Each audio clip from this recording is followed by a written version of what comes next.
کسی کو اسلام کے اندر داخل کرنا اسلام اس بات کی اجازت نہیں دیتا. تو یہ اس طرح کا پروپیگنڈا پھیلایا جا رہا ہے. اب دوسری چیز آپ دیکھ رہے ہیں کہ زبردستی زمین کو قبضہ کر کے انہوں نے مسجد بنایا. حالانکہ شریعت کے قانون اٹھا کر آپ دیکھ لیں, مسائل شریعت کو آپ اٹھا کر دیکھ لیں, ہمارے فقہائے کرام ارشاد فرماتے ہیں کہ اگر کسی کی ایک بالشت کی زمین کو بھی ناجائز قبضہ کیا گیا اس میں سجدہ ادا ہی نہیں ہوگا, نماز ہی ادا نہیں ہوگا. تو ہمیں ایسی زمین کی کیا ضرورت کہ ہم قبضہ کر کے ہم اس میں نمازیں ادا کریں؟ ارے جب ہمیں ایسی قبضہ والی زمین پر نماز ہی نہیں ادا ہوگی تو ہمیں ایسی زمین کی ضرورت ہی کیا ہے؟ تو کہنے کا مطلب یہ ہے کہ آپ حدیثوں کو اٹھا کر دیکھیں, فقہائے کرام کو اٹھا کر دیکھیں, مسائل شریعت سے آپ آگاہ ہو کر دیکھیں. ارے مسجد میں تو ہم اس وجہ سے آتے ہیں کہ ہمیں دل کو سکون حاصل ہو جائے کہ جس زمین میں قبضہ کیا جائے بھلا اس میں سکون کیسے حاصل ہو سکتا ہے. تو یہ آگاہ ہے مسائل سے کہ کسی کی زمین کو ناجائز قبضہ اگر ایک بالش بھی کر لیا جائے اور اس میں سجدہ ادا ہی نہیں ہوگا, تو جب سجدہ ہی ادا نہ ہوگا تو ہمیں ایسی زمین اور ایسی مسجد کی کیا ضرورت ہے؟ یہ لوگ جو اتنا بڑا پروپیگنڈا پھیلا رہے ہیں کہ اورنگزیب عالمگیر نے اس مندر کو توڑ کر مسجد بنایا, حالانکہ حقیقت کا ان سے کوئی تعلق نہیں ہے. اب تاریخ اٹھا کر دیکھیں, سیرت کی کتاب کو کھنگال کر دیکھیں, آپ تواریخ ہندوستان کی تاریخ اٹھا کر دیکھیں تو آپ کو کہیں یہ نہیں ملے گا کہ اورنگزیب عالمگیر نے مندر کو توڑ کر مسجد کو بنایا ہے. حالانکہ مغل کی جتنی سلطنت گزری ہیں میں ان کی پیروی کرنے والا نہیں, حالانکہ وہ شریعت سے بغاوت کرنے والے تھے. جتنے بھی مغل کے بادشاہ گزرے انہوں نے شریعت کے ساتھ کھلواڑ کیا, ہم ان کے پیروکار نہیں اور الحمدللہ ہم ان کو اہل سنت والجماعت سمجھتے بھی نہیں. لیکن تمام مغل میں یہ جو اورنگزیب عالمگیر کی شخصیت گزری ہے یہ ایسا شریعت مصطفیٰ پر پیروی کرنے والا تھا کہ اس کے اوپر یہ داغ لگانا کہ اس نے مندر کو توڑ کر مسجد بنایا ہے یہ بالکل غلط اور بالکل ناجائز ہے. میں ایک واقعہ اورنگزیب عالمگیر کا آپ کے سامنے ذکر کرتا ہوں کہ اورنگزیب عالمگیر کے انصاف و عدل کا مرتبہ کیا تھا, کہ وہ کس قدر انصاف کیا کرتا تھا اور کس قدر وہ شریعت کا پابند تھا. مغل بادشاہ میں جتنے بھی بادشاہ گزرے ہیں شریعت کا انہوں نے مذاق اڑایا, شریعت کے ساتھ کھلواڑ کیا, آقا کریم صلی اللہ تعالی علیہ وسلم کی نافرمانی میں اور اپنی منمانی کے مطابق انہوں نے زندگی گزاری. لیکن تمام مغل میں ایک مغل کا جو آخری بادشاہ اورنگزیب ہے یہ شریعت مصطفیٰ پر چلنے والا تھا اور بہت ہی متقی اور پرہیزگار انسان تھا. ایک واقعہ میں آپ کے سامنے ذکر کرتا ہوں, اسی سے آپ اندازہ لگا سکتے ہیں کہ اورنگزیب عالمگیر کس شخصیت کا نام تھا. اورنگزیب عالمگیر رحمت اللہ تعالی علیہ دلی کی سرزمین پر تشریف فرما تھے اور آپ کی حکومت ہندوستان کی سرزمین پر موجود تھی, اور یہ اس وقت یہ ہندوستان صرف چھوٹا سا ہندوستان نہ تھا بلکہ اسی ہندوستان میں یہ پاکستان بھی شامل تھا, بنگلہ دیش بھی شامل تھا, نیپال بھی شامل تھا, اور اس طرح ایک بڑا ہندوستان. اورنگزیب اتنی بڑی سلطنت کا مالک تھا. اورنگزیب کا ایک گورنر یہ اس بنارس کی سرزمین پر موجود تھا. گورنر تو آپ جانتے ہوں گے جو بادشاہ کا آدمی ہوتا ہے اور اس شہر کے نظام کو سنبھالتا ہے, جیسے آپ اس طرح آپ سی ایم کہہ لیں. تو اورنگزیب عالمگیر کا ایک گورنر تھا جو بنارس کی سرزمین پر رہتا تھا, اور اورنگزیب عالمگیر دہلی کی سرزمین پر رہ کر وہاں سے ساری چیزوں کو ہینڈل کیا کرتے. تو یہ جو بنارس کی سرزمین پر اورنگزیب عالمگیر کا ایک گورنر تھا یہ اپنی منمانی کیا کرتا, یعنی یہ ظلم و ستم کی داستان رقم کیا کرتا اور لوگوں کے ساتھ انصاف نہیں کرتا تھا. یعنی یہ ایسا سمجھ لیں کہ یہ اورنگزیب عالمگیر کا گورنر تھا بنارس کی سرزمین پر, یہ اپنی منمانی کیا کرتا, جس کو چاہتا حق دلاتا, جس کو چاہتا قتل کروا دیتا. اس زمانے کی بات یہ ہے کہ آپ تاریخ اٹھا کر جب پڑھیں گے تو آپ یہ پائیں گے کہ یہ جو گورنر تھا اس نے ایک پنڈت کی لڑکی کو دیکھا. وہ لڑکی بظاہر حسن و جمال سے بہت بھرپور تھی, یعنی وہ پنڈت کی جو لڑکی تھی وہ بہت ہی زیادہ خوبصورت تھی اور اس کی عمر بھی ابھی نوجوانی 16-17 سال کی عمر تھی, اور یہ گورنر زبردستی اس کے ساتھ شادی کرنا چاہتا تھا. حالانکہ اسلام اس بات کی اجازت نہیں دیتا, اور اسلام میں کوئی مسلم انسان غیر مسلم سے نکاح کرے اس کا نکاح ہی نہیں ہوگا جب تک وہ اسلام کے اندر داخل نہ ہو جائے. تو یہ جو گورنر تھا پہلے ہی سے اس نے کئی نکاح کر چکا تھا، جیسے ہی اس نے پنڈت کی لڑکی کو دیکھا تو اس کے پیچھے پڑ گیا، اور اس کے باپ جو پنڈت تھا اس سے کہا دیکھو میں اس کے ساتھ شادی کرنا چاہتا ہوں، حالانکہ وہ غیر مسلم تھے، پنڈت تھے، پنڈت کی لڑکی تھی، وہ بھلا کیسے راضی ہوتے، انہوں نے انکار کر دیا۔ اب یہ جو گورنر تھا اس کے پاس تو بنارس کی بادشاہت اور سلطنت موجود تھی، اس نے کہا اگر تم شادی نہیں کرو گے تو بظاہر میں تمہیں قتل کروا دوں گا اور زبردستی میں تمہارے ساتھ شادی کر لوں گا، تو لہذا تمہیں میرے ساتھ شادی کرنا ہی پڑے گا۔ اب باپ جو اس کا پنڈت تھا اپنی لڑکی سے کہنے لگا کہ دیکھو حکومت تو ان کی ہے، یہ جیسے چاہے جو چاہے کر سکتے ہیں، لہذا میرا یہ کہنا ہے کہ تم اس کے ساتھ شادی کر لو۔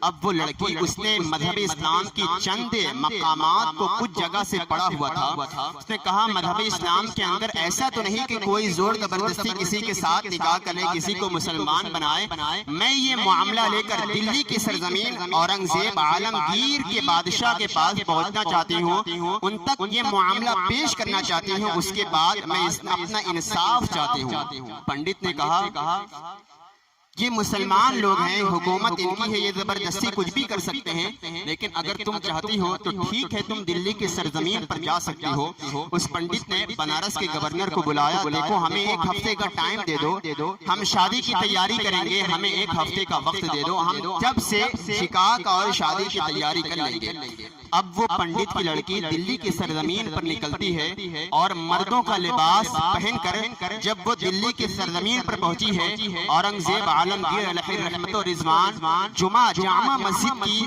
مسجد میں سے جمعہ کی نماز، جمعہ کی امامت فرما کر سیڑھی سے اتر رہے تھے، لوگ مصافحہ کے ساتھ اپنی شکایتیں بیان کرتے، جب اورنگزیب عالمگیر نے اس لڑکی کی طرف دیکھا کہ ایک لڑکی ہے جو مردوں کا لباس پہن کر آئی ہوئی ہے، کسی نے اس کو نہیں پہچانا کہ لڑکی ہے، اورنگزیب عالمگیر نے جیسے ہی ایک نظر دیکھا اس کو پہچان لیا اور اپنے جیب سے ایک رومال نکال کر دیا، بیٹی تم اپنا سر ڈھانپ لو، مذہب اسلام اس بات کی اجازت نہیں دیتا کہ کسی عورت کا سر کھلا رہے۔ اب جب اس عورت نے کہا، جب بادشاہ نے مجھے اپنی بیٹی کہہ کر کہا تو میرے اندر انصاف کی کرن جاگ گئی، میں نے سمجھا ضرور مجھے انصاف ملے گا۔ بادشاہ نے مجھے اپنے دربار میں بلایا اور شاہی تخت پر اورنگزیب عالمگیر علیہ رحمت و رضوان بیٹھے ہوئے تھے۔ لڑکی نے اپنا معاملہ پیش کیا کہ آپ کا ایک گورنر ہے بنارس کی سرزمین پر، وہ میرے پیچھے پڑا ہوا ہے، زبردستی میرے ساتھ شادی کرنا چاہتا ہے اور اس طرح وہ ظلم و ستم کی داستان رقم کر رہا ہے، میں انصاف کے لیے آئی ہوں۔ اور اورنگزیب عالمگیر علیہ رحمت و رضوان نے جب یہ سنا تو کہا کہ اپنے باپ سے جا کر کہہ دو کہ وہ شادی کی تیاری کرے۔ جیسے ہی اس لڑکی نے یہ سنا تو اس کی آنکھوں سے آنسو نکلنے لگے کہ بادشاہ میں تو یہاں انصاف کے لیے آئی ہوں اور آپ کیا کر رہے ہیں؟ آپ کہتے ہیں کہ آپ نے باپ سے کہو کہ وہ شادی کی تیاری کریں۔ اورنگزیب عالمگیر نے دوسری مرتبہ پھر ارشاد فرمایا، ہاں اپنے باپ سے جا کر کہہ دے۔ جیسے ہی اورنگزیب عالمگیر نے اس لڑکی کا معاملہ سنا تھا بالکل جلال میں آ گئے اور جلال کی کیفیت میں کہا، ہاں جاؤ اپنے باپ سے کہہ دو کہ وہ شادی کی تیاری کرے اور 3 دن بعد وہ شادی کر دے۔ اب وہ لڑکی روتی ہوئی اپنے گھر کی سرزمین بنارس کی سرزمین پر جیسے ہی اپنے گھر روتے روتے پہنچی، باپ جو اس کا پنڈت تھا کہا میں نے پہلے ہی نہیں کہا تھا کہ مسلمان یہ اپنے من پسند لوگ ہیں، اپنے نفس کی پیروی کرنے والے ہیں، یہ جس کا جی چاہتا ہے ویسا ہی کرتے ہیں، میں نے پہلے ہی کہا تھا۔ اب وہ 3 دن گزر گیا، شادی کا دن آیا۔ اب یہ جو بنارس کا گورنر تھا وہ اپنی بارات لے کر اور اس لڑکی کی ڈولی لے کر اس مقام پر پہنچنے والا تھا کہ جس مقام پر اس کے ساتھ شادی کرنا تھا۔ ایک طرف لڑکی کی ڈولی ہے، ڈولی کے اندر لڑکی زارو قطار رو رہی ہے، اور ایک طرف یہ بنارس کا گورنر جو اپنی منمانی شادی اس کے ساتھ کرنا چاہتا تھا، اب یہ اپنی بارات لے کر ناشتہ گاتا بڑی خوشی کا اظہار کرتا ہوا اس مقام پر پہنچنے لگتا ہے کہ راستے میں ایک فقیر ملتا ہے. فقیر نے گورنر کو روکا کہ میں تم سے ملنا چاہتا ہوں, تم سے ملاقات کرنا چاہتا ہوں. گورنر نے غصے میں کہا, ارے اس بھکاری اور فقیر کو کس نے آنے دیا؟ جانتا نہیں کہ آج میری شادی کا دن ہے, آج میں کسی بھکاری اور فقیر سے ملنا نہیں چاہتا. اس فقیر نے کہا, لیکن میں تم سے ضرور ملنا چاہتا ہوں. جب چہرے سے پردہ ہٹایا, دیکھا اورنگزیب عالمگیر ہے. وہ تھررانے لگا اور اورنگزیب عالمگیر نے اس کی گریبان پکڑ کر نیچے اتارا اور کہا, تمہیں مذہب اسلام پر داغ لگایا گیا. مذہب اسلام کا قانون یہ تھا کہ ایک مسلم غیر مسلم سے شادی کر ہی نہیں سکتا, اس کا نکاح منعقد ہی نہیں ہوگا, زبردستی کسی کے اندر اسلام کے اندر داخل نہیں کیا جا سکتا, اور تو نے مذہب اسلام پر داغ لگایا گیا. میرے عدل و انصاف کو تو نے بدنام کیا گیا. جب ایک لڑکی تیری شکایت لے کر دلی کی سرزمین پر آ سکتی ہے تو پھر تیرا زندہ رہنا کوئی ضروری نہیں. اورنگزیب عالمگیر نے وہیں سے اس کے جبے امامے میں, اس کے شادی کے کپڑے میں اسے وہی سزا دی اور جیل میں بند کروا کر اس کو پھانسی کی سزا دلا دی. جب اس پنڈت نے دیکھا کہ مذہبی اسلام کا اتنا عظیم اور ایسا انصاف, تو پنڈت نے مؤدبانہ گزارش حضرت اورنگزیب عالمگیر کی بارگاہ میں پیش کی کہ آپ میرے گھر پر تشریف لائیں. اورنگزیب عالمگیر علیہ رحمت و رضوان اس پنڈت کے گھر جیسے ہی داخل ہوئے, ارشاد فرمایا, مجھے ایک پاک کپڑا دے دو, میں 2 رکعت شکرانے کی نماز ادا کرنا چاہتا ہوں. اورنگزیب عالمگیر علیہ رحمت و رضوان نے اس پنڈت کے گھر میں ایک کپڑا لیا اور وہی شکرانے کی نماز 2 رکعت ادا کی. جیسے ہی سلام پھیرا, بڑی شدت کے ساتھ جلد بازی میں عجلت میں ارشاد فرمایا کہ مجھے ایک گلاس پانی دے دو, مجھے بہت سخت پیاس لگی ہے. جیسے ہی اورنگزیب عالمگیر نے پانی پیا تو پنڈت نے کہا, کیا بات ہے کہ آپ اتنی سختی کے ساتھ پانی مانگتے ہیں؟ اورنگزیب عالمگیر نے اس بچی کو مخاطب کر کے ارشاد فرمایا, بیٹی تم نے کیا سمجھا کہ تو شکایت لے کر دلی تک آئے اور اورنگزیب عالمگیر تیری شادی کو اسی طرح رہنے دے گا, کرنے دے گا؟ رب کعبہ کی قسم, جس وقت تو میرے پاس شکایت لے کر آ گئی تھی, قسم کھا لیا تھا جب تک تجھے انصاف نہ دلا دوں پانی کا ایک قطرہ اپنے حلق کے نیچے نہ اتاروں گا. آج 3 دن گزر گئے, میں نے پانی کا ایک قطرہ نہ پیا تھا, اب تجھے انصاف دلانے کے بعد تیرے گھر میں ایک گلاس پانی پیا ہے. تو یہ مذہبی اسلام کا عدل انصاف ہے. آج یہ جو پروپیگنڈا پھیلایا جا رہا ہے, اس سے حقیقت کا کوئی تعلق نہیں ہے. جب پنڈت نے مذہبی اسلام کا یہ قانون دیکھا, یہ عدل و انصاف دیکھا, تو پورے اپنے گروہ کو مخاطب کر کے ارشاد فرمایا کہ میں پنڈتوں, اس پنڈت کا اپنے محلے میں بڑا روب و دبدبہ تھا, تمام کو مخاطب کر کے ارشاد فرمایا کہ میں نے مذہبی اسلام کے ایسے عدل و انصاف کو دیکھا کہ جس نے میرا دل جیت لیا ہے. آج اورنگزیب عالمگیر نے جس میرے گھر میں سجدہ کیا ہے, میں وعدہ کرتا ہوں آج اسی گھر میں میں اپنے ہاتھ سے مسجد تعمیر کروں گا. رب کعبہ کی قسم, آج بھی وہ گنگا کنارے مسجد موجود ہے جس کو اورنگزیب عالمگیری مسجد کہا جاتا ہے, اور عرف میں ہم اور آپ دھرارا کی مسجد کہتے ہیں.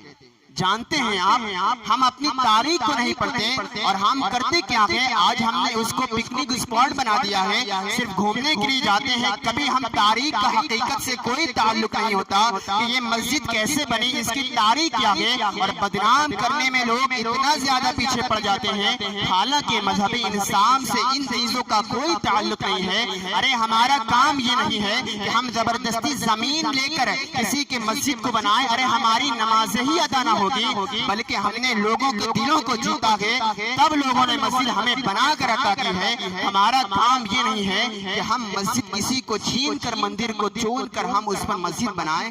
ارے جب اس میں نمازی نہیں ہوگی, ہمیں ایسی زمین کی کیا ضرورت؟ فقہائے کرام ارشاد فرماتے ہیں کہ اگر ایک بارش بھی کسی کی زمین کو ناجائز قبضہ کر لیا جائے تو اس کی نماز ہی نہ ادا ہوگی, سجدہ نہ ادا ہوگا. لیکن آج ہم عوام کس طرح